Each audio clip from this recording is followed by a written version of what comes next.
Yeah, thank you very much. Good morning and welcome to this meeting of the Health and Wellbeing Board. I'm Councillor Heather Codling, Chairman of this board. Before we start, I would like to explain for the benefit of members of the public who may be watching that today's meeting is being held in a hybrid format. We have board members in the room with some others attending remotely. However, only board members who are in the council chamber can take part in any formal vote. The meeting is being live streamed via YouTube, so members of the public are able to follow proceedings. And I would like to remind board members to use microphones when speaking. Note to self. And please remember to turn them off when you're finished. Gordon Oliver is the clerk for the meeting and Sam Tiverton is the Zoom host. Please note that a test fire alarm is planned for 10 a.m. However, in the event of an actual fire alarm, we must leave the building immediately via the emergency exits, of which there are a couple there. And the assembly point is in the Dolphin car park. If the lockdown alarm sounds, we will remain seated and await instructions, and we will adjourn the meeting until such time it is safe to proceed. Do members have any questions about the way in which the meeting will be conducted? No, we should all be familiar. Thank you. Gordon, do we have any apologies? Yes, Chair, we have received apologies from Councillor Denise Gaines, Councillor Joe Stewart, from April Pebbody and from Helen Williamson. Thank you. We have a number of new people joining us, so I thought we might go around the room and actually introduce ourselves. And as I say, I'm Councillor Heather Codling, I chair this, but I'm also portfolio holder for Children's Services. Can I start with you, Ben? Thanks very much. My name's Ben Riley. I'm the Chief Medical Officer at Bob ICB, new into the role this week. My professional background is I'm a GP as well, and until the end of last week, I was also the Chief Operating Officer at Oxford Health NHS Trust, with the responsibility for the community services there. So that's my sort of background. Thank you. Rebecca. Hi everyone, I'm Rebecca Morgan, excuse me, Regional Director of Localities for Sovereign Network Group. So cover this area as well as 4 other localities.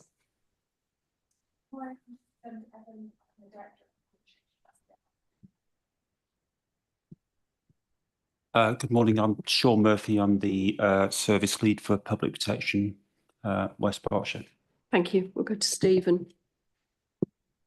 Good morning, I'm Stephen Bow, Consultant in Public Health, West Berkshire Council and Deputy for the Director of Public Health. Thank you. Ray? Morning, colleagues. I'm Ray Dodds, Exec Director of Children's Services. Morning, everyone. Matt Pearce, Director of Public Health for West Berkshire. Morning, all. I'm Paul Coe. I work for the Council. I'm the Executive Director for Adult Social Care and Public Health. Good morning. My name's Nigel Foote. I'm portfolio holder for Culture, Leisure, Sport and Countryside at West Berkshire Council. Gordon Oliver. I'm Principal Policy Officer and work in the Democratic Services team. Thank you. And who do we have online, members joining us?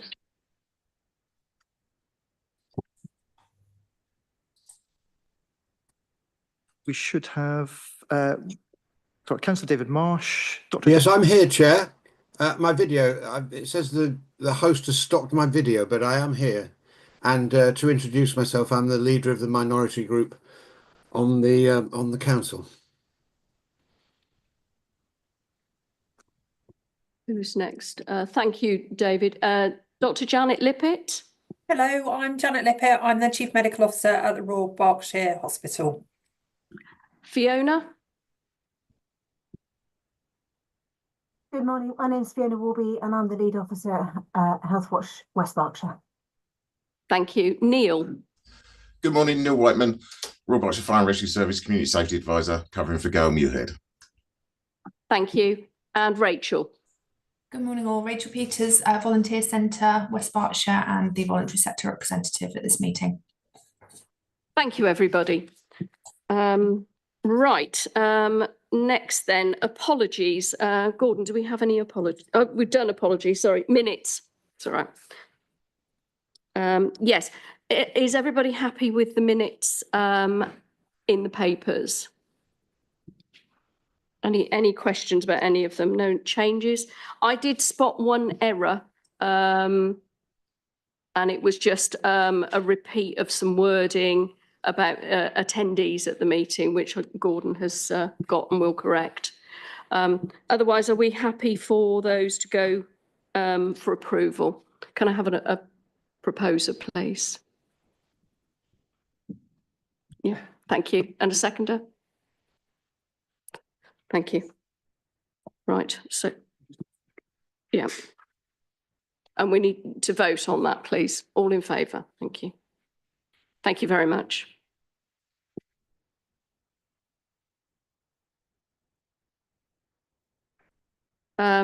Actions arising then.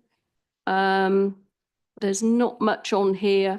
I did contact the Chief Superintendent, Felicity Parker, about this, and there has been some request that they don't send somebody to every meeting from the police, but I have actually said we don't know when we necessarily will need their input, and have actually requested that we could in future have someone, but obviously then they're not able to attend today.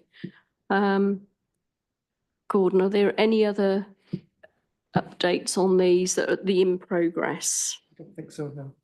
Okay. They look like they're all in progress and happening, so thank you.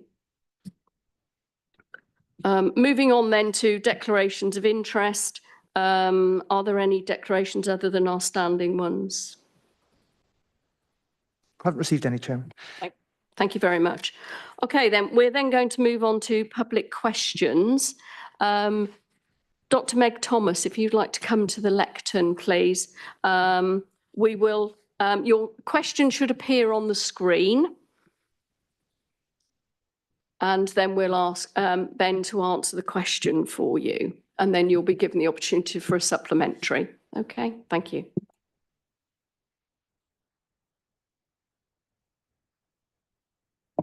Thank you very much. Well, firstly, thank you for the question.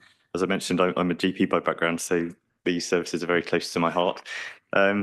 So a central theme of our system strategy is that we want everyone who lives in West Berkshire to be able to receive the right support that's needed and see the right healthcare professional. And as part of this approach, we've commissioned a range of new bob-wide services from practices over the past year to provide care on a more local basis. And these in West Berkshire include phlebotomy, spirometry, which are the lung tests for asthma and COPD, ECGs and a diabetes service. And I understand there may actually be even more than that since this list was compiled. So phlebotomy is a great example, blood tests for people who need regular tests to access that locally more easily, rather than having to sometimes travel up to the hospital for tests and things like that. Our ambition is to increase the range of services provided by local GP surgeries further in the coming 2 years. So areas currently being developed include PSA monitoring, which is monitoring people who've had treatment for prostate cancer, more minor surgery, and more memory assessments for people at risk of dementia, and tests for deep vein thrombosis as well, which can avoid trips up to the hospital. And our intention is to level up the services across Bob to ensure equity of access for all of the population. And that includes funding things in West Berkshire that weren't currently being funded in the same way that they were in other parts of the Bob area. Referrals into secondary care take place in accordance with the clinical guidelines, and providers are continually trying to balance the impact on patients of having to travel distances against the availability of that capacity in the community. We're keen to work with partners to plan for a more community outreach services to be delivered locally. And West Berkshire Community Hospital is a fantastic example of that. I was very pleased to discover that there's recently been an increase in service provisions there, particularly around diagnostic imaging, radiology services, and it's been designated as a community diagnostic centre, which is a great step forwards for cancer diagnosis, for example, as well as additional access to bone scans and ultrasound scans. And this is an addition to the existing services there, including the palliative care, rehabilitation beds, dietetics and nutrition, and the minor injuries unit services. And I understand that they're also planning for the introduction of MRI scanners, hopefully later in the year. And I'm not aware of any other community hospital in Bob that has that level of diagnostic facilities. So I think that would be a real jewel in the crown for West Berkshire when all that's coming online. And as a result of the increased access to scans already, local patients can now receive earlier diagnosis on a range of important health conditions. That includes breast cancers and osteoporosis, for example, due to the DEXA scanner and the mammography unit and additional ultrasound capacity. That's also going to provide a better experience for patients undergoing diagnostic tests. And because of that increased access and speed will lead to better patient outcomes. And I hope that's a useful, tangible example of delivering services locally and reducing the need for patients to travel. And our aim will be to build on that progress over the coming year. So I hope that answer was helpful, and very happy to take a supplementary question if Dr. Thomas has one. Yeah, thanks very much. Thank you. I did have a supplementary, and I just wondered how much research had been done in this area. Have we actually analysed GP referrals, for example? Where are they going and what for? Sure. I'm aware that the team does look at that data, and but it's something that I think we could probably build on further in terms of the planning process, really. Yeah. I've recently come from Oxfordshire, where we've taken that, very sort of seriously around the Wantage project, which is obviously just north of the border, and that's led to a big piece of co-development work, which is sort of changing the services that are being provided at Wantage Community Hospital, and I would envisage similar approaches being taken in West Berkshire as well, in terms of working with the data, and also local people and representatives to actually sort of steer things in the right direction in terms of the services that are offered locally, because each population has slightly different needs. So I think that's definitely an approach that we want to take forward. Okay, thanks ever so much. I'll be back in touch. Sure, please do. Thank you very much, Dr. Thomas. You're welcome to stay and watch the rest of the meeting, but you don't have to. You're not. Thank you. Thank you. Thank you. Thank you very much for your answer as well. It was very comprehensive. So, right, the next item then is petitions. Gordon, do we have any petitions? No petitions received, Chair. Thank you. Then the membership of the Health and Wellbeing Board. We've obviously done our introductions, and obviously I'd like to welcome Ben as the ICB representative.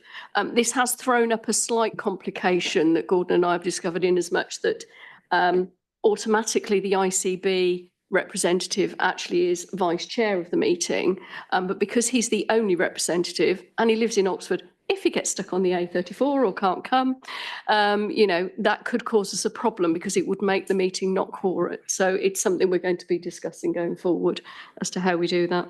And as I've also said, Felicity Parker replaces Superintendent Andy Penrith as Thames Valley Police, but we're in discussion with them about having a representative here at this meeting. Nigel. Yeah, thanks, Chair. Could I ask, you mentioned earlier that it's clearly not always possible for the police to come along to the meeting, but could this committee communicate with the police and say that if there are any issues that they feel should be brought up and brought before the Health and Wellbeing Board, that they send a written submission to you and Gordon, our officer, so that they can be brought before the committee? And we wouldn't necessarily need to have a person physically there, but if there was something they wanted to bring before us, they could send a written submission. Thanks. Yeah, happy to do that. But I think if there was something on the agenda we'd already identified, they would probably send somebody or have somebody online. My concern is that if something comes up in around, say, a discussion about housing or antisocial behaviour or something that comes out of that, they're not here to respond. And it's that having that person in the room or online who is able to respond. So. Yeah, thank you. That's clear. Thanks. Okay. Okay then. Ben, it's over to you. Our next item is the ICB update, which obviously we have in our paper. Thank you very much. Yes, so there's a fairly comprehensive report in there. It's about 5 or 6 pages. I thought it might be helpful just to talk through the headlines there, and then obviously happy to take any questions or discussion points. So there's a update on the board papers, which I think is a sort of standard item, that if there's any sort of questions about that. The ICB has received now the NHS England system planning guidance for the new financial year. It was a bit later than usual in coming through. Normally we get that in December, but I think it wasn't really available till about February. The system planning leaders group has been established, including representatives from primary care, public health and the provider trusts, to take forward the system planning work. In the updated operating guidance, there are some areas of focus which are being built into the planning. So that's reducing elective care waiting times, improving A&E waiting times, enhancing access to general practice and mental health services, and dentistry as well, actually, and also particularly a focus, I think, on mental health crisis pathways as well. So that's being built into the plan.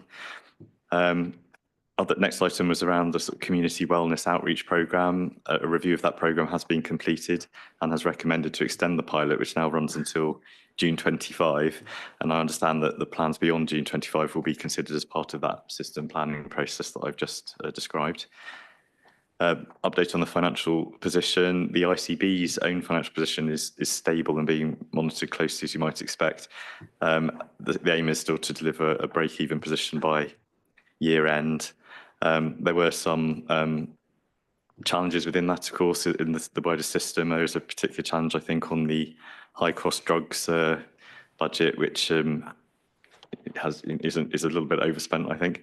And that's the sort of budget that pays for drugs for people on specialist drugs prescribed mainly in hospital, such as for autoimmune conditions and things like that. The GP prescribing is benchmarking pretty well to England averages, though, although it has been impacted by GP collective action in terms of working with practices to make things more cost effective as possible with prescribing. But pleased to say that has now, the government and the BMA have reached agreement on that. So we're hoping that will sort of come to an end very swiftly now.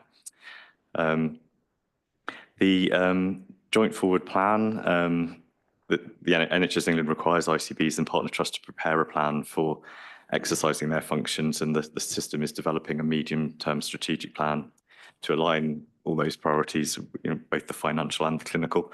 And there's some detail in the report on that process. The operating model has been referred to already, because that's sort of linked to me being here today as the exec sponsor. The ICB has now completed its staff consultation and transitioned to the new model and structure, with an increased focus on system leadership, core functions and place development as well. And as I just mentioned, there are now executive sponsors for each place, who will be working closely with local partnerships to build those more effective working relationships. And I'm very much looking forward to working with you all in my role as the Berkshire Place, Berkshire West Place sponsor. The ICB's recognised that its engagement with the public hasn't always been as effective as it could be. And there have been some good examples. I mentioned the Wantage project that I'm familiar with in Oxfordshire is a very good example of that, but there have been some others where it hasn't gone quite as well as hoped sometimes. And I think that's been recognised and is reflected in the new operating model, for example, by forming a new role of a Chief Strategy, Digital and Transformation Officer, which is supported by an Associate Director for Comms and Engagement, which is going to have a real focus, I think, on strengthening that public engagement. There's also been some work recently on supporting the national engagement on the NHS 10-year plan, focusing on the shift of hospital to community care, more shift towards digital technology and moving from sort of reactive treatment towards prevention. And I think the new neighbourhood health development programme will be a real focus for that over the coming year, and opens up a lot of very interesting, exciting opportunities, I think, for collaborative working with partners here around that sort of move into neighbourhood health. There's also the final updates just about the non-emergency patient transport service that EMED Group has been appointed to provide the non-emergency patient transport service. So this is for people going to planned appointments like outpatients or planned operations and things. And that's due to start in April 2025. And as you might expect, includes refreshed quality indicators and regular contract management to ensure that patients are getting a good quality service from the new provider. Thanks. Thank you very much. Again, another comprehensive thing. Paul. Thank you, Chair. Thank you. That was very helpful. This is probably a bit more of a statement, Ben. Don't feel any pressure to respond, given that it's a new item. In Berkshire West, there has for a very, very long time been an apparent discrepancy, I might refer to it as an unwarranted variation in the decisions relating to continuing healthcare. It was positive to see references to that in the operating model papers, and it's been positive. We've got some new appointments in key posts that look after continuing healthcare in Berkshire West and in Bob. So my comment is essentially, I sincerely hope that the ICB continues to be serious about addressing those unwarranted variations and that we can start to see changes in the outcomes of eligibility decisions locally, because, as I say, it's been a very long time that we've been at the bottom of that table. Thank you. Thank you, Paul. Nigel. Yeah, thanks, Chair. Yes, I wonder, Ben, could you elaborate a little bit more on the neighbourhood health development plans, please? Thanks very much. Sure. So this is something that's been discussed for quite a few years now in terms of a general principle, but the sort of NHS England has provided some more sort of detailed guidance for this year on how that will actually be delivered. And this is built around those shifts I was talking about in terms of moving more care out of hospital into neighbourhoods, shifting towards prevention, actually having an increased focus on health inequalities as well. And they've set out a number, I think it's 6 areas of focus, and that includes the development of integrated neighbourhood teams, for example. So that's the bringing together the teams that have already started to form in the primary care networks that have been building over the past few years, where clusters of practices are coming together and sharing workforce, but also developing roles that sort of look out from the traditional consulting room, if you like, into their community and how you sort of build the health of the community. And then adding into that the community services side. So, for example, the district nurses, health visitors, community therapy sort of services and so on. And then also working with voluntary sector and social care and bringing all of that expertise together into teams that sort of wrap around patients, particularly those who have complex needs such as multiple health conditions, tend to be older, tend to have frailty, maybe housebound, or have mobility sort of challenges. And it's really sort of wrapping around a more organised approach, if you like, to those patients. And doing that in a more effective way so that the patient has a better experience of care rather than seeing lots of individual practitioners that aren't sort of joined up. But also bringing in local population health data as well and having a sort of public health, population health aspect to it. So looking at the data locally of your population and understanding the needs better. So there'll be a lot of digital and data, I think, development around it as well. So this is the sort of big ambition for the sort of future model of delivering care, really, particularly to address the challenges around the ageing population and the growth in long-term health conditions that we're seeing in the population. And so that's being pulled together as a programme. It's still early days in terms of the ICB hasn't yet worked out exactly the way that will all be delivered. There are elements of it already in the primary care strategy that was published last year. Particularly around the integrated neighbourhood team development. But I think it's become a bit broader than that now. So we need to work through that and work with partners to come up with some updated plans. Thank you. Nigel, I think you had a... Yeah, if I may quickly come back, Chair, thank you. Thanks very much. I mean, this is an area that interests me a great deal because my portfolio covers leisure. And obviously you'll be aware of social prescribing. I think we have a situation here in West Berkshire where we have a leisure provider that is doing some really quite good work with outreach. And this is something that we as a council are pushing that provider to provide. But obviously we run into the problem of we are funding this and we're trying to keep people out of acute NHS care.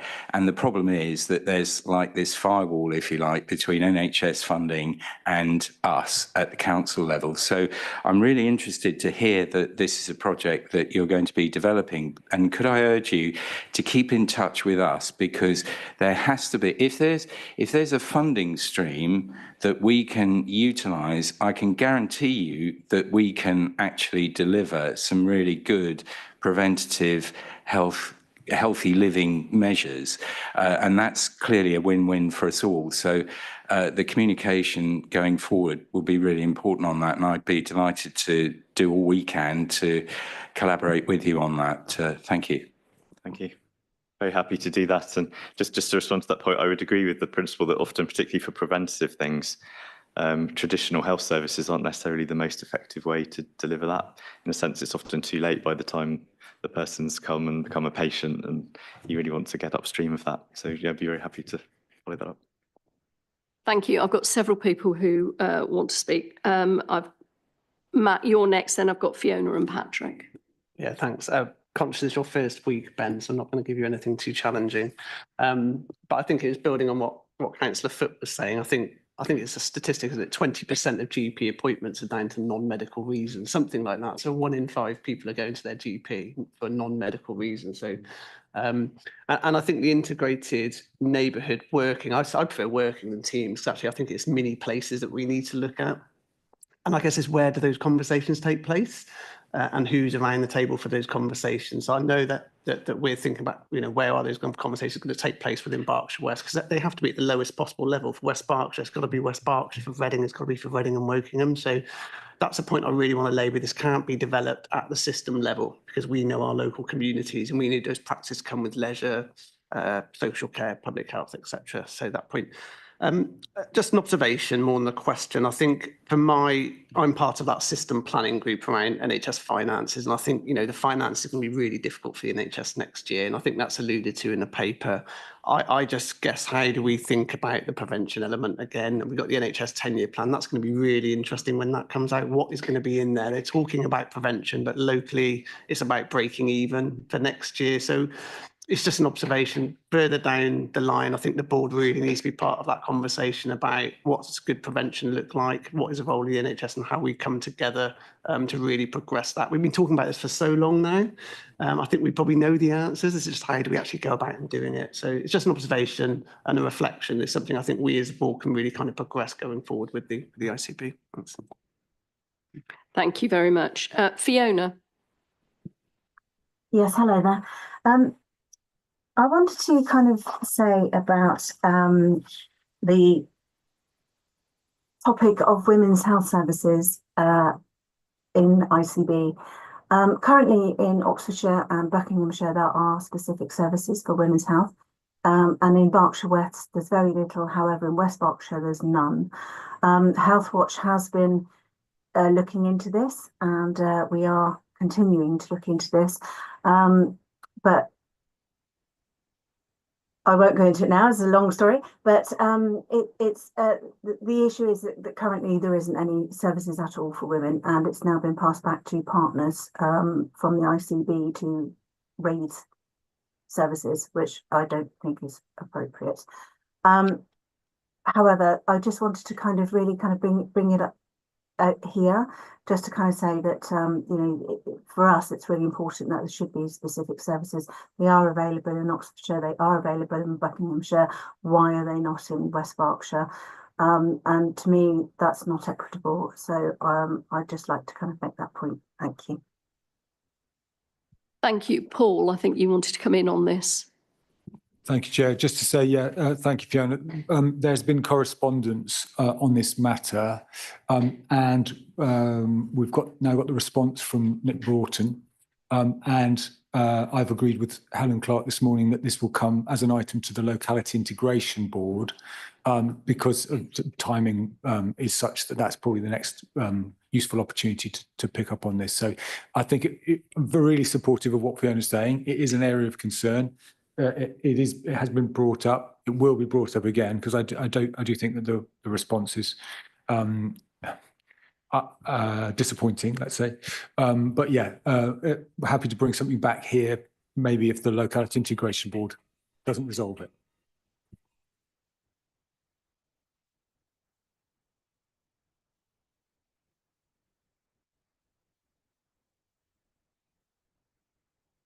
Thank you for the pause. Patrick, I think you were next. Thank you, Heather. Yeah, I was just following on from what Nigel was saying. Spot on, Nigel. Completely agree with you about the importance of getting in early, treating sickness before preventing it rather than just treating it. And following on from that, just to encourage you to keep in touch very closely with the public health team here, because obviously that's such an important part of the role. Any other comments? No. Thank you. That was really useful. It's again, it's a paper to note, so we won't be taking a vote on it, but thank you for presenting that. Right, the next item then is the community pharmacy update, and I can see Sanjay and David on screen who are going to present this for us. Thank you. Brilliant. Thank you, Chair. So I'm Sanjay Desai. I'm the Associate Director of Primary Care Operations. I'm here actually, well, I'm being a Ford actually. I'm here for Julie Dandridge, who heads up the pharmacy optometry. Unfortunately, there's two HOSCs today, two health and wellbeing boards, apologies. And so we're dividing it up. So David and I are going to do a double act, if that's okay. So you've got the report, and what I'll do, Chair, if it's okay, I'll just pull out some of the main themes from there so that we can then open it up for discussion. So in terms of community pharmacy, the responsibility for commissioning moved over to us as an ICB when the ICB is formed. So we are now responsible for the commissioning of community pharmacy services. In terms of the pharmaceutical needs assessment, obviously the responsibility for that sits with you as a health and wellbeing board, and again we would support that, and that's to look at how the pharmaceutical services are provided and to look at if we've got any gaps across the system as well.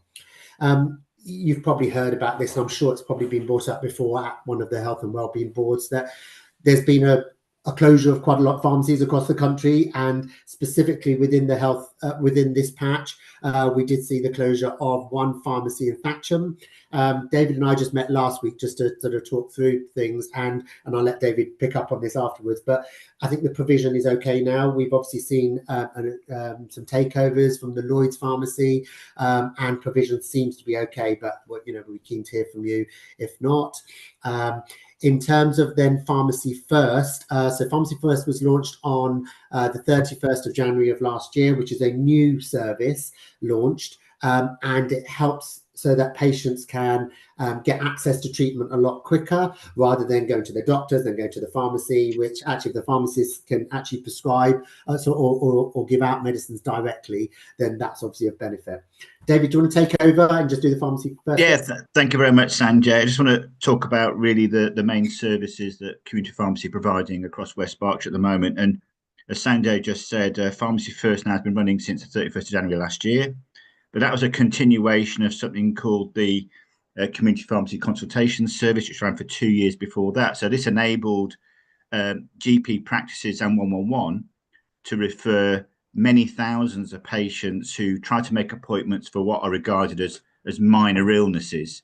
The change in January was that the referral for minor illnesses continues, but 7 conditions have been highlighted for patients to self-refer.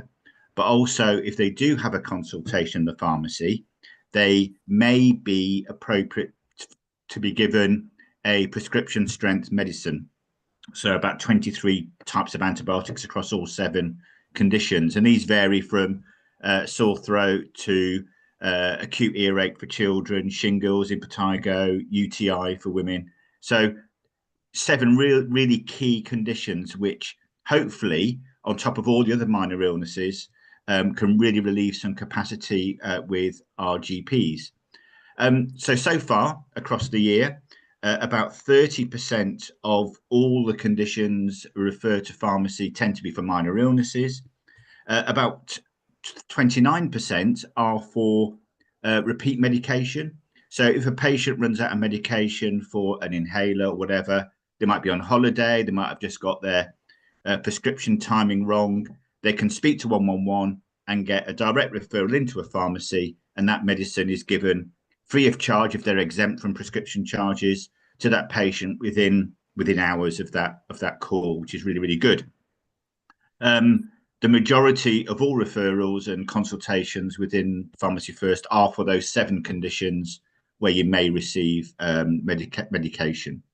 And in West Berkshire specifically, there's been about 7,000 consultations so far, and about a third of those for clinical pathway consultations. And the majority of those are for sore throat, which you'd probably expect as a bit of a seasonal thing. And second, for UTI for women. So we've had a fantastic response from patients locally who are able now to get access to medication really quickly without having to make an appointment at their GP. And in the summer, we get a big uptick of infected insect bite consultations, which is part of the common conditions as well. In terms of West Berkshire itself, it's not the best and it's not the worst out of the whole of Bob.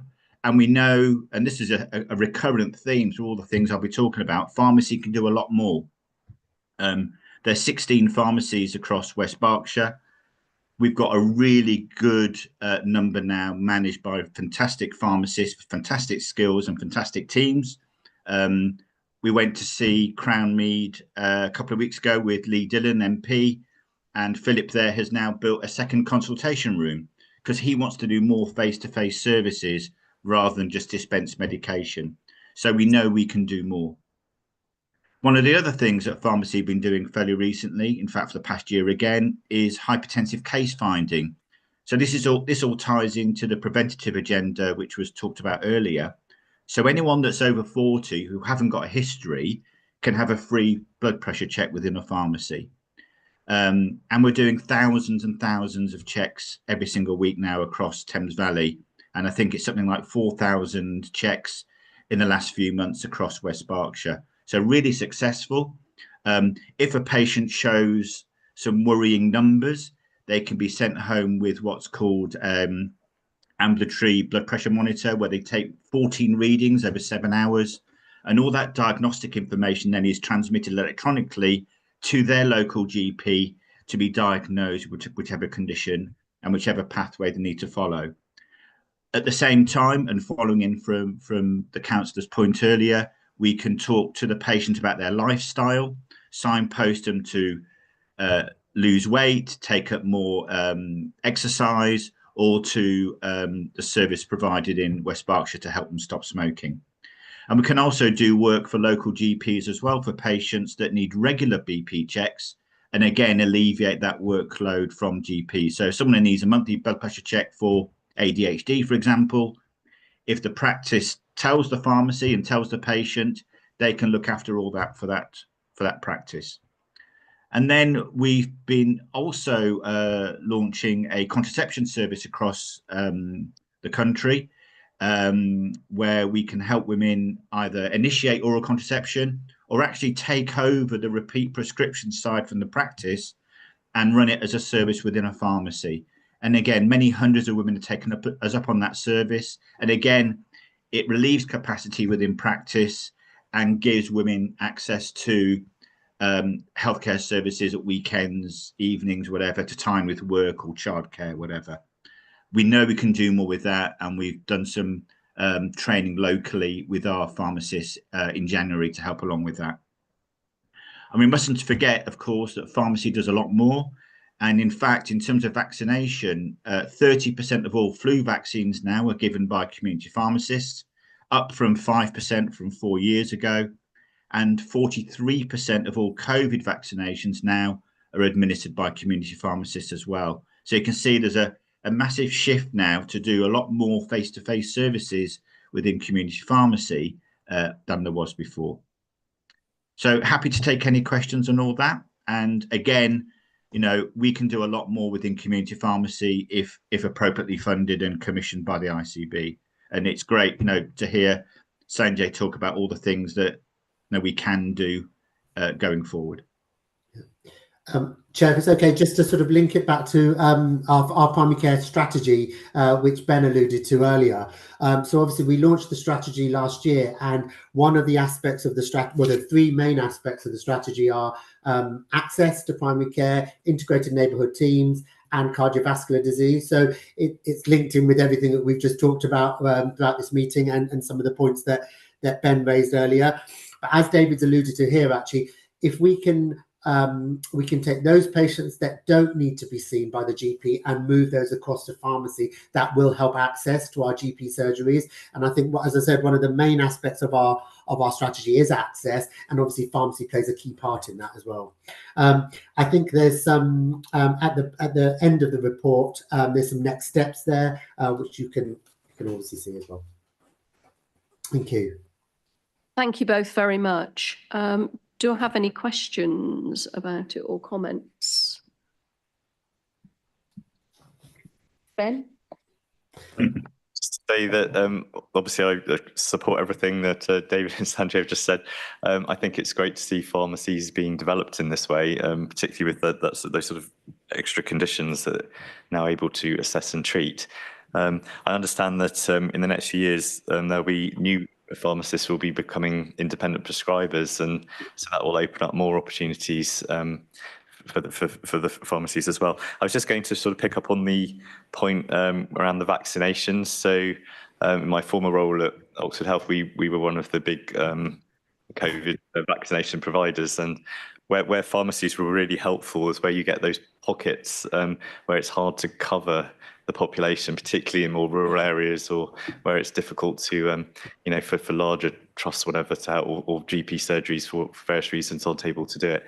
So that's a really important sort of resilience, if you like, built into the system if we can, develop our community pharmacies to do these extra things. Thank you. Matt? Yeah, thanks, Sanjay and David. Just a very quick one. Blood pressure, that sounds like a fantastic initiative. I was just wondering, again, back to Councillor Foot's point about how effective are we, do you think, in encouraging people to make the behaviour change following that blood pressure check? And do we gather any data and intelligence on that? And the other point is, how do we know what services are available for pharmacy to signpost them to? So do they have a list of activities and things, weight management services, etc., etc.? Shall I take that, Sanjay? Yeah, David. Yeah, the hypertensive case finding service is about finding those people that are undiagnosed, and on every single consultation, the data is fed back to the GP, and that goes straight into patient record. So the GP then would use connected care, whatever, to try to find out, how well that is going, because the pharmacist doesn't see the end result of the diagnosis. But we do know that we are sort of helping people on their sort of changes in lifestyle by referring them to different services. In terms of things like how do you know which pharmacies are doing which service, there is the NHS Service Finder, which is accessible by any member of the public. If you look for a pharmacy, it'll give you almost a directory of services that each pharmacy can deliver.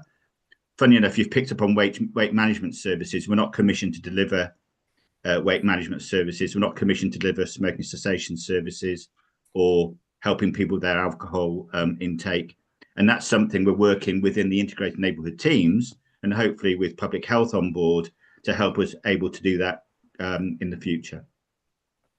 Thanks, David. I think the point I was making more around, how do pharmacies know what services are available in the community to signpost them to? So again, there's something, often when I go to places, they're like, how do I know my doorstep? And having a single directory of services comes up in every meeting I attend, quite frankly. Wondering, is there some work to be done there, or do you think that's... There is some work to be done. I think a couple of places are starting to use the Joy app, where we featured pharmacies on there, but pharmacies don't use the Joy app to refer patients to the other services. And there's a difference in there between signposting and referring as well. So we need to be careful. And it's the same for GPs as well, isn't it? Whether they have access to the full suite of services available. Great, thank you.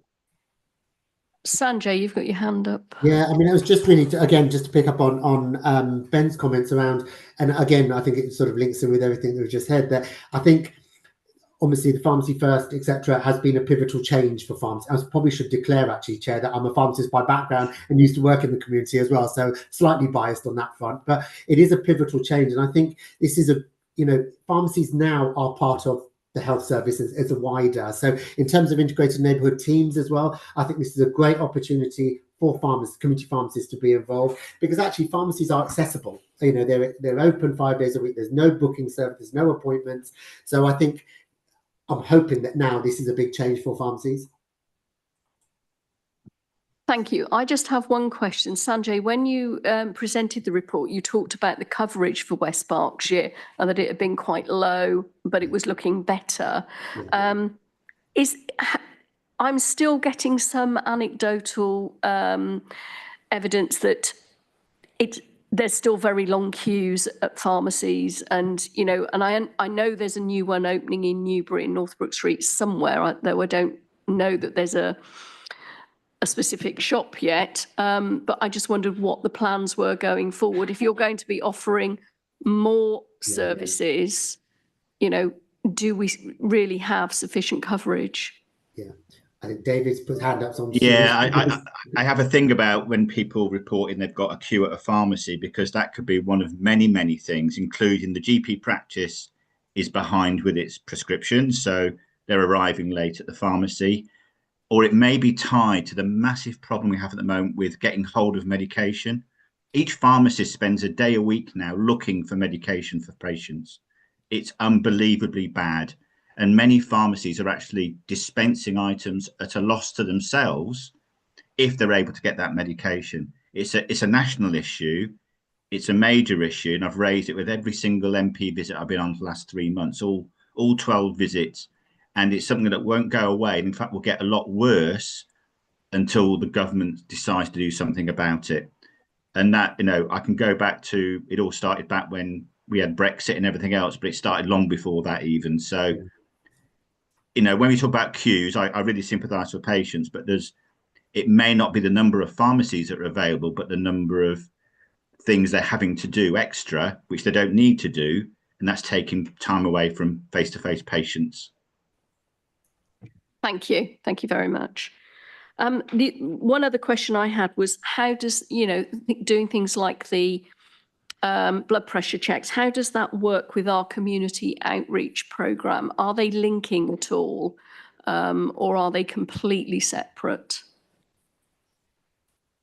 So my understanding is that they're, and I need to double check, Chair, actually, but I think they are separate. I think it's like another avenue for, these are just the community wellness is more of a health check, so it's a sort of all-encompassing. This is just hypertension case finding, so they are separate, and then they'll obviously link back with the GP. But I can definitely find out for you and then come back. Matt, did you want to come in? Sorry. Yeah, you're right, Sanjay. So obviously that's just case finding for people with high blood pressure, which off the top of my head, I think there's probably around 30,000 people with hypertension in West Berkshire. It's a significant number of people with diagnosed hypertension. What we know is a number of people undiagnosed with hypertension. So that's purely around blood pressure. Obviously, the Wellbeing outreach programs are health checks. So there's body weight, blood pressure, physical activity levels, alcohol consumption. It's more of a kind of a holistic that gives you a risk score of potentially having cardiovascular disease in the future. So they are different, but equally really good preventative interventions from my point of view. Right. David, did you want to come back? Yeah, just to add to that, 3,000 consultations for BP have taken place in West Berkshire in the last 9 months. So that's a decent percentage of that number. But again, we should be doing a lot more. And it's one of those things we've talked about, capacity and everything else. If a pharmacy knows they're going to get 100 patients a week for a referral for Pharmacy First, for blood pressure checks or contraception, they will invest in another consultation room. They will take on an extra team member to be able to deal with that, because that's what they want. That's what they want to do, is to have more face-to-face interaction with their local community. And I think there's a lot more we can do with our local GP practices, because the number of referrals we get varies immensely. There's some really, really good ones, and there's some really, really not bad ones, but ones that could do a little bit better in terms of the way they refer patients. So quite recently, there's been some talk about, getting rid of the ATM phone rush in the morning for patients. But the practices that have really taken Pharmacy First on board have eliminated that. You don't have that anymore because all those patients now get referred electronically or verbally direct into a pharmacy to be dealt with and looked after. Thank you. Any other questions? No? Right, thank you, everybody. That was a really useful report. Again, no vote required on this, so it's just noted. So thank you very much for your time. Moving on then to item 10. Sean, you're going to present the report on implications for housing arising from legislative changes. Thank you. Yes, thank you, Chair. So you may recall at the last meeting I brought a report on housing standards in West Berkshire, and as a result of that we had a discussion and it was agreed that I would come back to this meeting with an update report on the new legislation that's going through Parliament at the moment around housing. So in particular, obviously, the Renters' Rights Bill. So there is a summary in this report of the main aspects of that bill. Obviously, the headline aspect is the one that we see a lot in the media around the abolition of Section 21 evictions. But there is quite a lot that sits around that, around evictions more generally and the reasons for evictions going forward. But from a public health point of view, there are a number of other important and proposed changes in there. So one of them basically is the application of the Decent Home Standard. So at the moment, obviously, private sector housing and housing rented accommodation at the moment is currently governed by the Housing and Health Risk Scheme. But they're going to extend that, or they're proposing to extend that to include the Decent Home Standard. And there's an example in there, basically, of what that kind of thing may look at. So it deals with repairs, living standards, and for example, in the home standard, what it says is a kitchen mustn't be more than sort of 20 years old and things like that. So it's more about the building and the structure than traditional risk-based legislation. There's also a proposal to extend AWAB's law. So that's the around hazards in let accommodation to all of the private sector housing sector. And then there are a number of other basically controls that are looking to be brought in to deal with landlords, tenants, letting arrangements and things like that. So they're all laid out in the report there. And we're at the moment just gearing up as a service for the implementation of that. We expect the first parts of the Act to come in maybe late spring, early summer. It's likely that the first parts will probably be those to deal with controls on evictions, and then it will be rolled out over time. The second piece of legislation I just mentioned in there. Now, this legislation has been on the statute book for a while. So this is the Supported Living Regulatory Oversight Act. And what that was proposing was basically a licensing scheme for supported living settings, a licensing scheme to be administered by the local authority. Now, although the Act came in 2023, the scheme has never come in, but the proposal within the legislation was that effectively a board would look at what the expected standards were for those settings, and then once they were agreed, then the local authority would have responsible for licensing them. That board is now set up, and they are pulling together basically the standards, the expected standards for such accommodation settings. And we do expect the licensing scheme to come in due course, maybe later this year, but there's no timing being announced. I think really the one thing I wanted to say, I think, which is probably very, is relevant to this board, is that we are thinking a lot now about how we can link the work that we do around housing standards to health. And we've had discussions, as Matt knows, around particularly the links of certain types of housing risks to respiratory illness.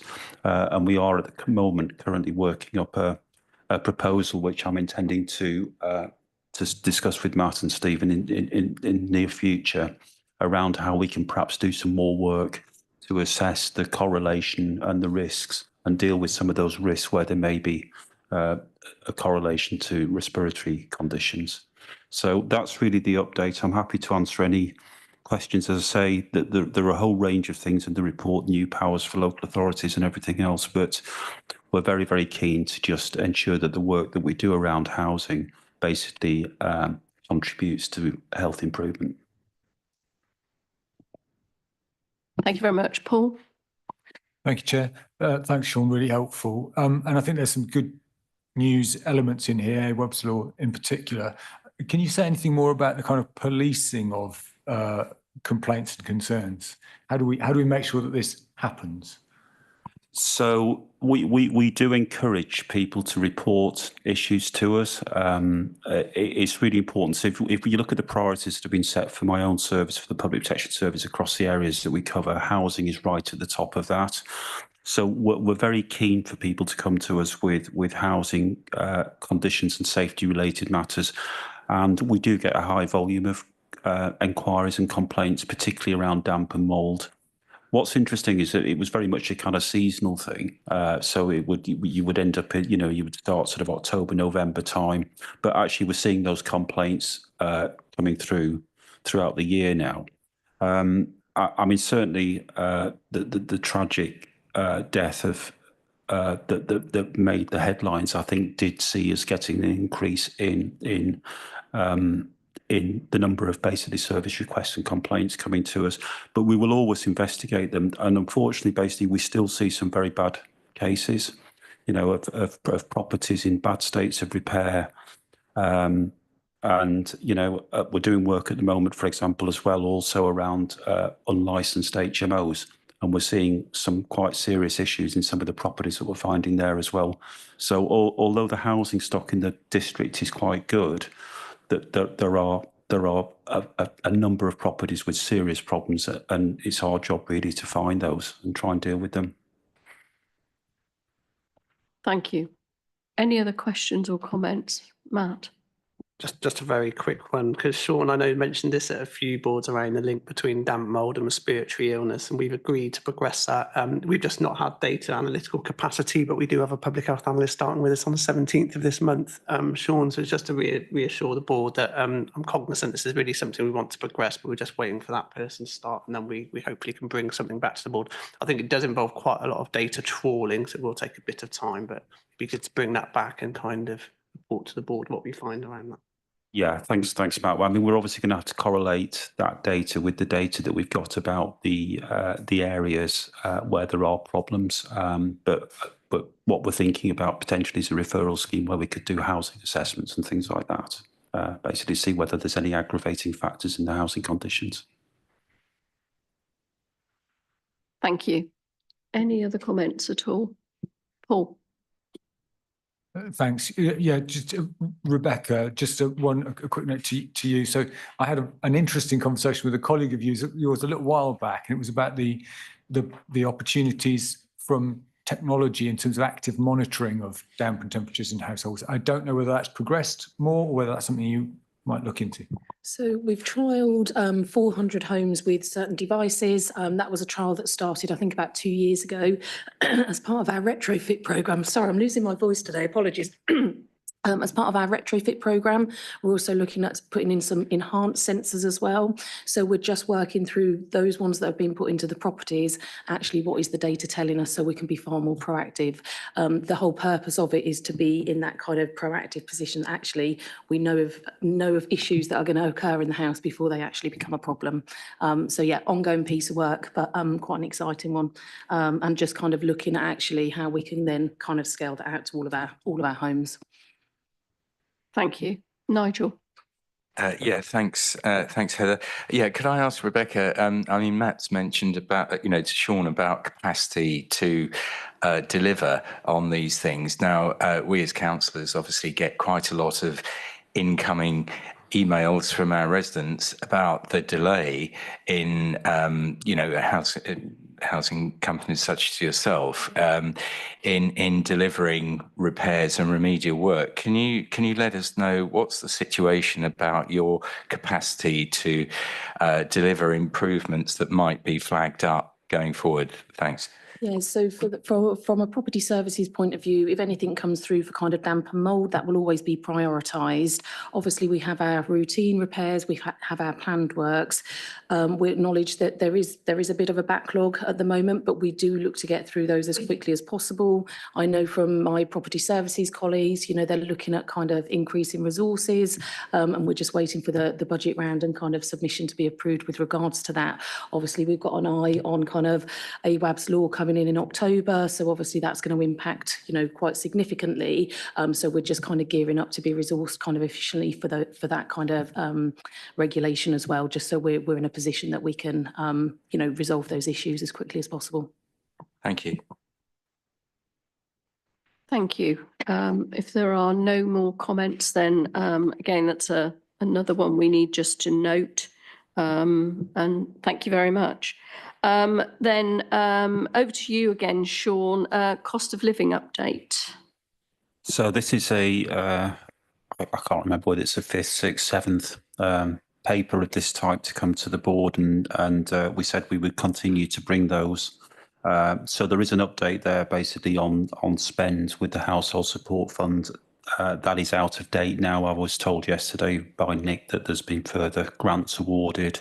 I think we've also had the announcement of the grant for next year as well for the household support fund. Nick was saying yesterday it's slightly less than we had this year, but basically it's not far off what we had, I think, for this year.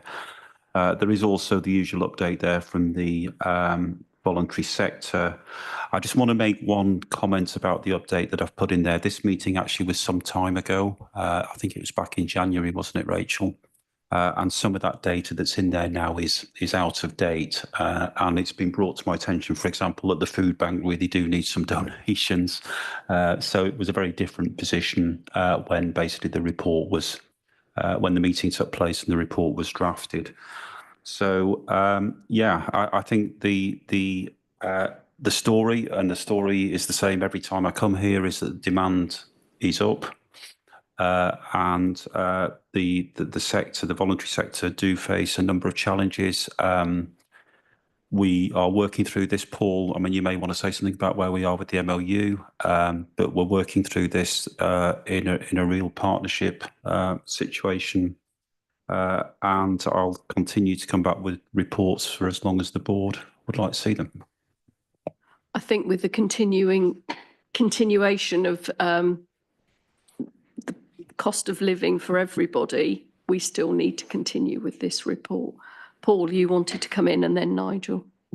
Yeah, it's not massively my area of expertise, but we did, as Sean says, we've got news in terms of the household support fund, which is unfortunately, given the direction of travel with need, very disappointing that it's a lesser grant than previously. There was some positive news, I think. Again, I'm not the expert in this, so I might get some of the detail wrong, but in terms of hungry holidays, where I think we'll be able to progress something which will be really helpful in that space. And I suppose the wider point, yeah, the council continues to work with voluntary sector partners who do fantastic work in this area. But yeah, it's really clear from those partners that demand continues to climb. Yes, I would agree. Nigel. Yeah, thanks very much, Chair. Sean, obviously we hear a lot about the impact of the government's,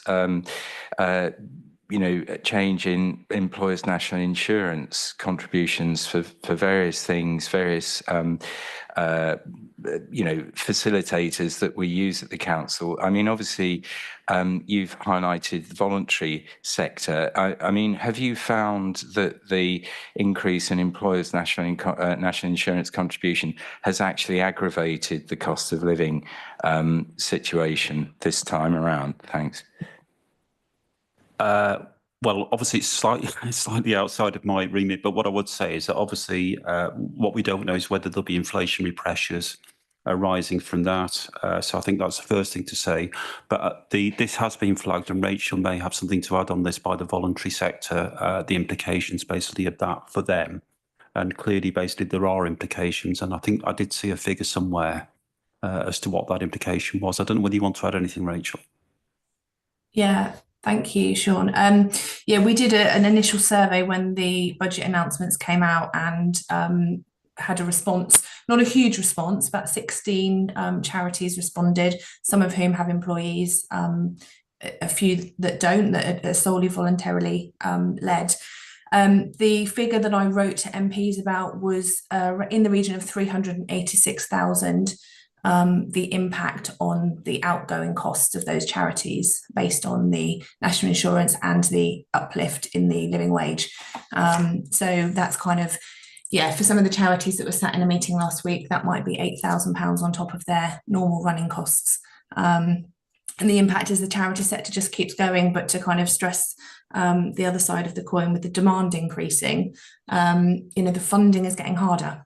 It is much more competitive, more applications, which aren't, just a couple of words on a sheet of paper. They're quite labour intensive, are having to be done and yielding, less success rates. I think, an example of one fund that does close, has its open period and closes. 40 minutes the applicant took to get their application in, and it was rejected because there were too many. And she'd done all of the prep work from prior experience so that it was in and it was ready and it was available to be considered. So it's getting much more competitive. But I think going back to the impact of national insurance contributions, I think it will make charities think about what they deliver. And reflect on what services are absolutely essential for them to deliver and what ones they might look at not delivering or finding, another way, because they won't be able to deliver all that they're doing at the moment with the increased costs. Thank you, Rachel. I just wanted to say we were in a meeting earlier this week, and I don't think the full impact is known yet until payroll actually rolls out in April, as to with that NI and the cost of living rate rise. We actually don't know what charities are going to be paying out at the moment. And it just means that they're going to be continuing to have to do more fundraising, as well as applying for grants and things. So it is going to have a big impact. Nigel, did you want to come back? Well, thank you. Yeah, it was only just to say that also in the leisure side of things, there are schemes for holiday clubs, etc., which obviously we need to publicise, because, we've spoken about the health impacts of trying to keep people active, and in a cost of living crisis, where families are really tight for funds. It is, there are schemes out there to help youngsters be active during the summer holidays, etc. Thanks. I'll look to pick those up in the next report. Yeah. Rebecca.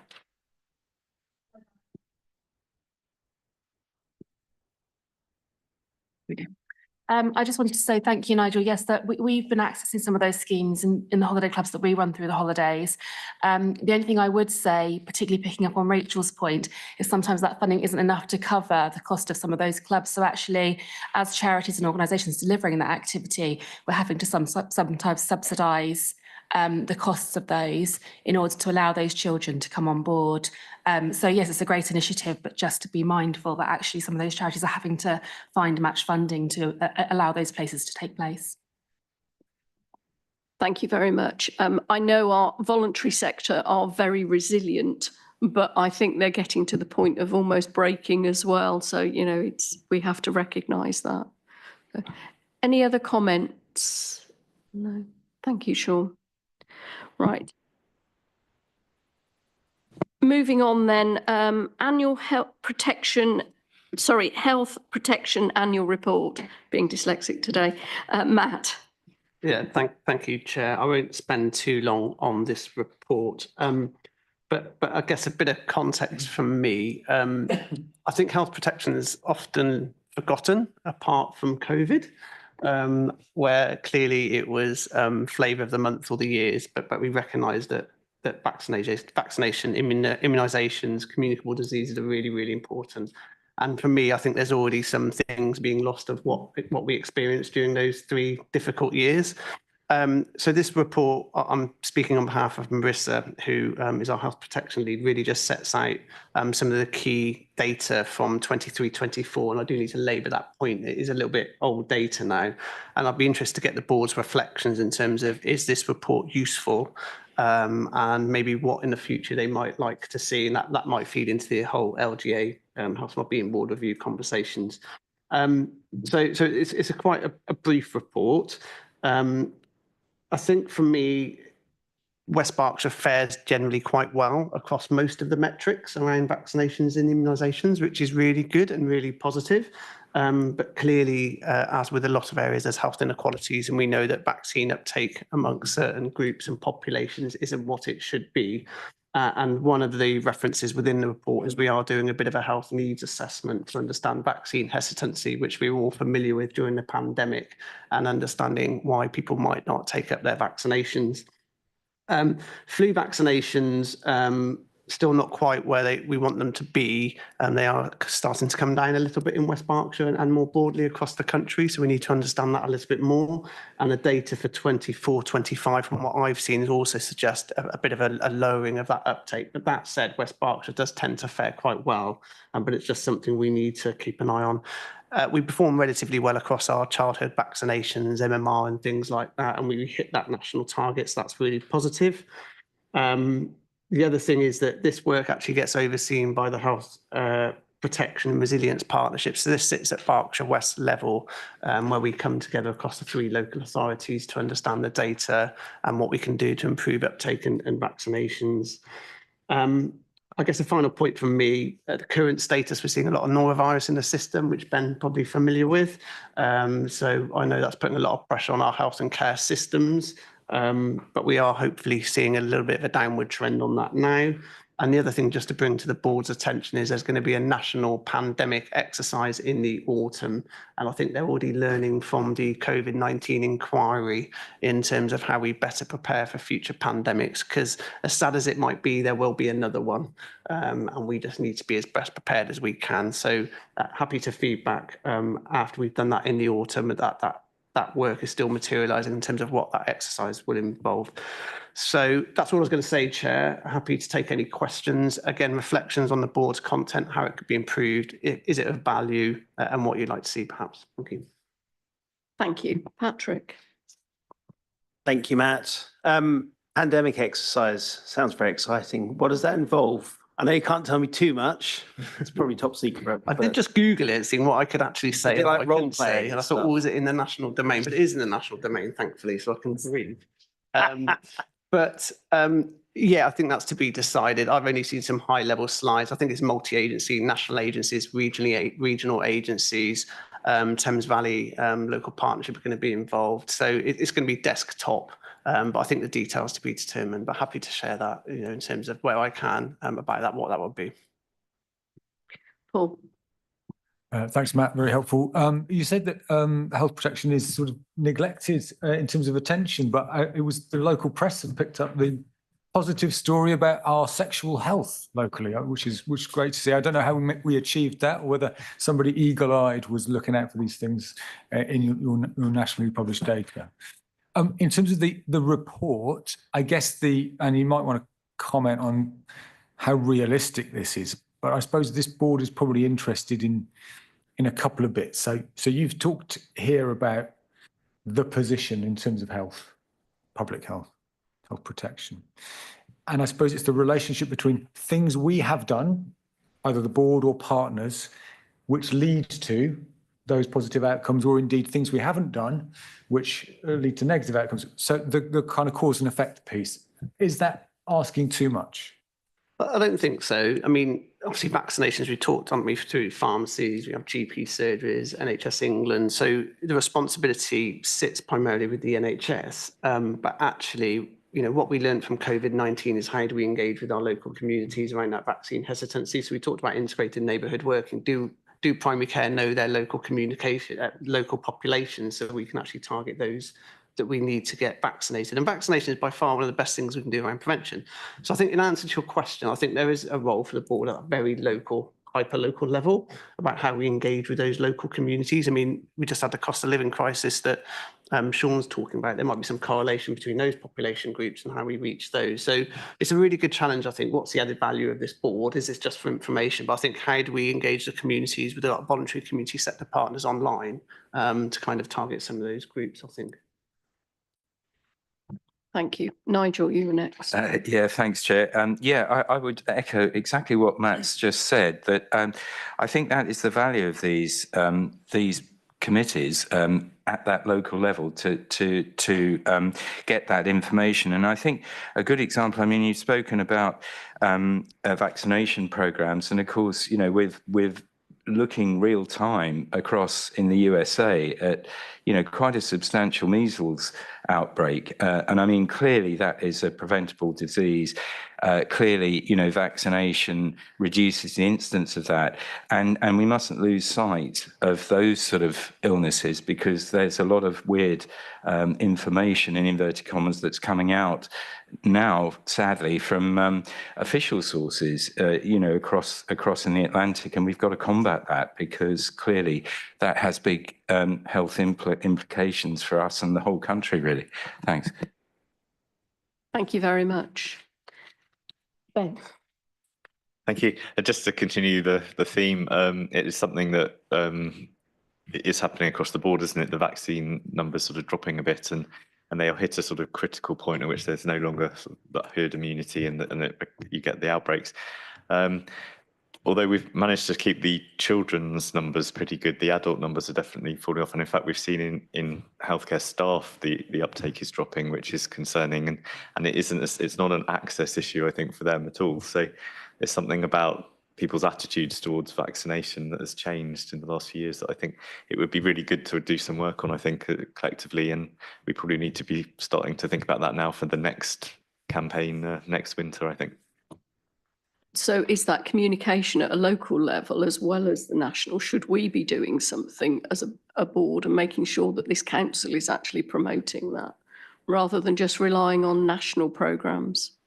Yeah, absolutely. And I think, you know, during the pandemic, we saw that the national approach didn't work, and actually we need to tailor those local communications, don't we? So again, we know who those groups are, those population groups, how to engage them. So absolutely, I think there's a role locally for how we can do that. And we do some work already, but I think it'd be better coordinated. I think we then need to coordinate that with our comms team and make sure that we actually push that out on newsletters as we're, you know, coming up to the autumn again. And that should be planned in there. So I don't know who we... Gordon, can I ask you to talk to whoever is the right person and make sure, well, it's you, but our comms team particularly, and actually making that link. So it is comms, I think, but it's, you know, those making every contact count, isn't it? So, you know, we can put as much as we want on X and Facebook and council newsletters, but again, it's our voluntary sector partners of primary care, it's our patient groups, all those kind of different interactions with people. We need to kind of maximise those opportunities. So comms, absolutely, and we can work with them. Yeah. Yes, so during the COVID vaccine campaign, we did a lot of work with cultural and religious leaders locally, looking at particular groups where there was a lot of concern about having the vaccine, and that was quite effective at, you know, getting into the sort of understanding the concerns really of those groups and then addressing them, and that boosted things like that we might need to think of. Thank you, everybody. Right, again, we'll just note the recommendations and no vote again needed. So moving on then to item 13. Stephen, you're going to present the Joint Health and Wellbeing Strategy Delivery Plan. Thank you. Thank you very much. Yes, so this is an update on the delivery plan, action plan for the Health and Wellbeing Strategy, which is a Berkshire West strategy, and then this is how it's applied and delivered in West Berkshire. The intention is to update the plan after the LGA Health and Wellbeing Board review is concluded and the findings can be considered and applied to the delivery plan as well as the Health and Wellbeing Strategy more broadly. pleased to say there's been some good progress since the last update. You'll note of the live actions that are in Appendix A, 20 are green, 5 are amber, 2 are red, which is progress since the last report. The 2 red indicators are particularly around challenges around homelessness and to some degree relates to highly ambitious targets that were set. But again, you can note that there's been significant progress on reducing the numbers of rough sleepers since the last quarter. A number of the amber indicators include actions around early help. And I would note that there's the update on the action 3.3.4 around the workshop that was held to discuss how we can take a systems approach to early years. And there's a lot of attention at the moment and related work going on with colleagues from education and children's social care in this space. And at risk of conflating early help and early years, just wanted to mention on Matt's behalf that the annual Director of Public Health report this year is going to focus on the importance of the first 1001 days and getting a good start in life. Just a formatting point, the box, in case you're wondering, I'm sure everyone is, what the boxes that are highlighted in pink refer to. So that indicates where an action is not allocated to a Health and Wellbeing Board subgroup, which was the original intention of the delivery plan. So just in case you're confused by that. Happy to take any questions. Thank you, Stephen. Any, Anne-Marie? Yeah, not a question, but just to reaffirm, I think the point that Stephen makes, that there is a lot of work that is starting, I think it's fair to say, as a refresh about what the early help offer looks like, and also about what the early years offer looks like. And again, just reaffirming, I think what Stephen has said, that both education and children's social care will be engaged in that, and that will be a joint piece of work going forward, with the immediate attention really on the family hub offer, because it is the express intention of the local authority that we broaden the family hub offer to ensure that it is a recognised family hub as opposed to children's centre offer. So there will be a broadening of that agenda through to the 0 to 19 agenda as opposed to the 0 to 5 agenda. That will require a number of changes in terms of the offer and therefore the location of that offer. Some of it will be virtual, some of it will be, real, human, in person, touchable, not in the ether, but there is work ongoing in that. Any partners that would want to be engaged in that offer, then I'm happy, and I'm sure Stephen is, to have volunteers that would want to be involved in that as we go forward. Thanks, Chair. Thank you very much. Any other comments from anybody? So, no? Right, thank you. Again, that's a to note report, note the recommendations. And then moving on to the review, item 14, Matt.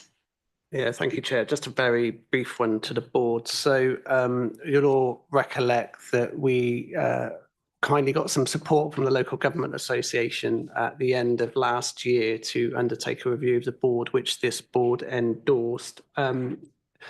That review is now concluded. So first and foremost, thank you for everyone that's participated and shared your views with the LGA consultants.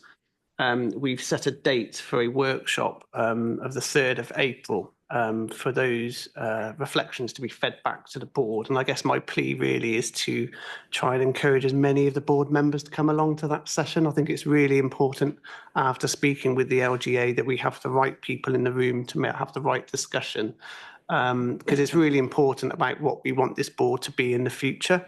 And I know the LGA have some quite radical ideas to do this in quite a different way, which I think is really welcome, and how we can really make a difference to the residents on the ground, which is ultimately what we're all here to achieve. So I think that's all I really wanted to say. I've had an initial look at some of the findings, and I can probably say that nothing will really surprise many of us in this room. I think for me, it's about how we strike a balance between being told what we could do and actually we as a board owning the solutions, because actually we need to co-design and understand together what we want to achieve, and we can't be told what it is we have to do. I think there's a kind of a balance there because we don't know what we don't know, but I think that will be shared on the 3rd of April. So it's going to be very much a participatory session, I think. So again, just a plea, if you could all try and allocate that and ring fence that in your diary, that'd be gratefully received. But hopefully it's a good opportunity to take this board into kind of a new place where we can all kind of make a real difference, as I said. That's all I was going to say. Thank you, Chair. Thank you very much. Any comments on that, Nigel? Yeah, it was just to ask, do we have a time? You know, you've mentioned the 3rd of April. Do we have has that meeting been? Yeah, it should be in your diary. It should be in your diary. It's at Shaw House and it's 9:30, I think. Yeah. Okay, Yeah. thanks very much. Sorry, I should have said. Yeah, that's right. So, yeah, so thank you for that. Look forward to all seeing you on the 3rd of April, hopefully. Right then, moving on then, Berkshire West Safeguarding Children's Partnership Annual Report. This is for 23-24, and it's a requirement of the Safeguarding Children Partnership that it comes to this board. Given that the annual report is quite old now, it would be of limited benefit for an in-depth discussion at this meeting. However, there are matters that members might like to look at. Then we can arrange for an item to be brought to the next meeting and invite the partnership's independent scrutineer to attend. The Health and Wellbeing Board Steering Group has suggested that we should be involved at an earlier stage in the process, so we have an idea of the live issues that the partnership is facing, as well as their successes. It is proposed that the partnership's chairman attends a future Health and Wellbeing meeting to provide an update on current issues and their priorities for the year ahead. So, Anne-Marie, did you have a comment on this? Yeah, thanks, Chair. I just wonder, I appreciate that the Health and Wellbeing Board want to understand what's going on with the Safeguarding Partnership. I think that's absolutely right. I think maybe if we could have a conversation offline, Heather, about who that would be, because I know the current chair of the board is the DCS in Wokingham, and I'm sure she'd much more readily delegate that responsibility to me. So perhaps if we can have a conversation, and if the board are happy with that, then I will bring the feedback from the Safeguarding Partnership. That's not to stop Emma turning up here and discussing it with us if she wants, but I'm sure she'd much rather I did it. So I'll happy take that on. Thank you. Yeah, that seems very sensible. So is everybody happy for that approach then? So, okay, thank you very much. So that then takes me on to West Berkshire Safeguarding Adults Board Annual Report, again for 23-24. And again, this is a requirement that it comes here and that it is, again, quite old data. So I'm not necessarily going to discuss it now unless anybody particularly has any comments around what we do. Paul. Thank you, Chair. Yeah, the only thing I'd like to say is so there's some data in here that makes it look like adults in West Berkshire are much safer than adults in Reading and Wokingham. And my comment is that I think there's something here about the way that data is managed and the way that services respond differently to requests for support. So we are good at safeguarding in West Berkshire. We've got a CQC report that demonstrates that. I'm glad to hear that. No, we absolutely are. And the board functions extremely well. I didn't want anyone to take away a kind of false impression that that less concerns coming to us than in our neighbouring authorities. It's probably quite comparable. So sorry, it's a fluffy way of saying don't assume too much from what you're reading in the pack. So what's the point of a report then? No. Sorry. So we need to I'm pointing at one very specific graph within the pack, which is the page 107 of the pack, which if I looked at that, I'd think, oh, that's super. So let me start again. It's a good board, functions well. The safeguarding function is really effective in West Berkshire, and I'm content it's been scrutinised externally, objectively, and an awful lot of good work is going on. Please do not take away from page 107 that there's something weird going on in West Berkshire in terms of level of demand. Thank you for clarifying that. Any other comments? Matt? Yeah, and I always find it's quite interesting on health and wellbeing boards, how the safeguarding boards reports come, which I think are really important. And this goes back to the review. I think there's something for the role of this board about how we link up children, adult safeguarding boards, community safety partnerships, children and young people partnerships. There's so much overlap. And actually, if there's any added value, this is where the board does come in, because actually we should have oversight of all those different things to a degree. So it's just a reflection I think we might want to consider on the 3rd of April around governance particularly and how that works. There isn't an easy solution because a lot of these things are intertwined, but there's so much overlap, I think, in terms of what we're all striving to achieve. I think my one request would be that we have these reports a bit earlier. I don't know how long they take to come out from these safeguarding partnerships, but, a bit earlier would be helpful. It's a year out of date. So, right, thank you very much. Then moving on to item 17, Better Care Fund Monitoring Report. Paul.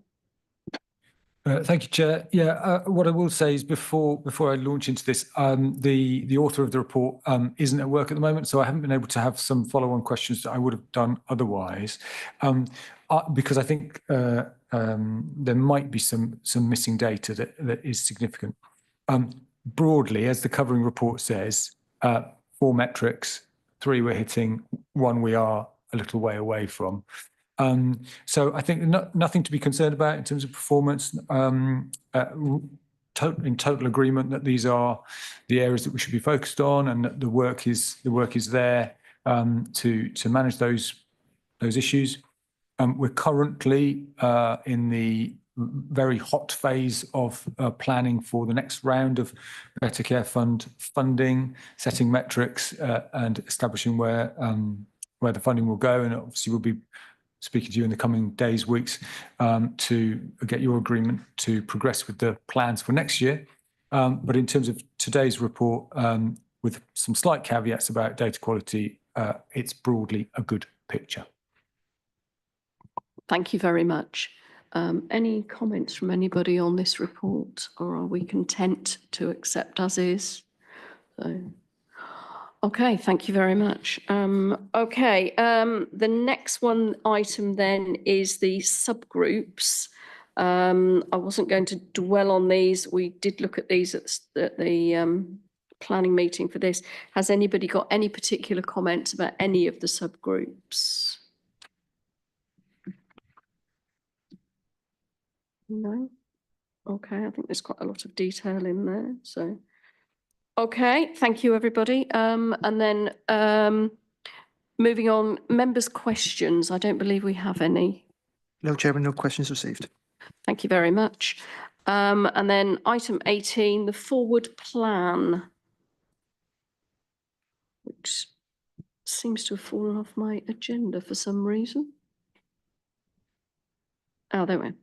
Right. Right, it's the conference we were talking about has been postponed until the autumn so that we can discuss what we're going to do with that after the LGA review feedback. So look for some action after that. And we'll bring a report to the next meeting for themes. We also wondered about the chairman of the safeguarding board to be invited to the July meeting. Obviously, Anne-Marie suggested that she could do that one. Paul, would that be you? For adults, yep, thank you. And we don't currently have any hot focus sessions in the diary, but again, we'll probably discuss those once we've had the LGA review. So looking at the forward plan, has anybody got any additions, changes, anything that won't fit into that? The next meeting also looks quite full, doesn't it? The May one.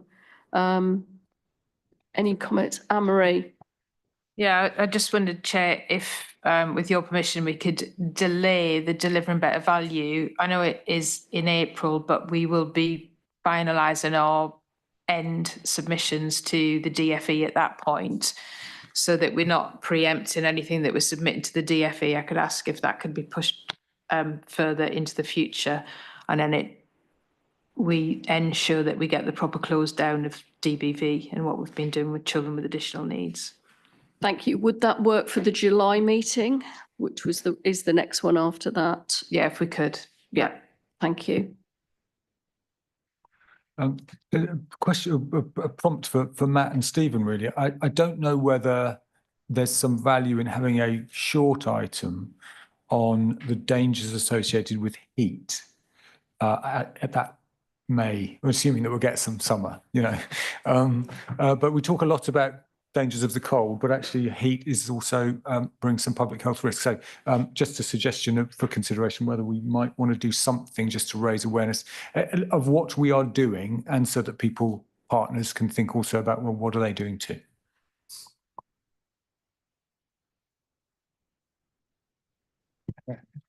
We do have a heat weather plan, so if we're happy to bring that here. And my only view is there's a lot of agenda items on there already, and Anne-Marie's kindly taken one off. So we can bring one if that would be helpful. But again, it's probably something we need to revisit in terms of what needs to come to the board and what doesn't. We won't need to answer that question now, but again, that's something we probably need to discuss on the 3rd. Yeah, thank you. We'll do that, but it would be good as an awareness raiser for that. So yeah. Any other comments about the future plans? No? Okay, thank you very much. And then to note the future meeting dates that are on here, and they're also listed for 25, 26 as well. So thank you, everybody. Unless anybody has anything else to raise, we will close the meeting now. Thank you very much for your attendance. It's really appreciated. Thank you. Oh, sorry, Patrick. The next one is on I think the 8th of May. Yeah. That's also a hold for executive away day. I have communicated that back and said, can't do it because this has been in the diary a long time. So, okay. Thank you. Thank you, everybody.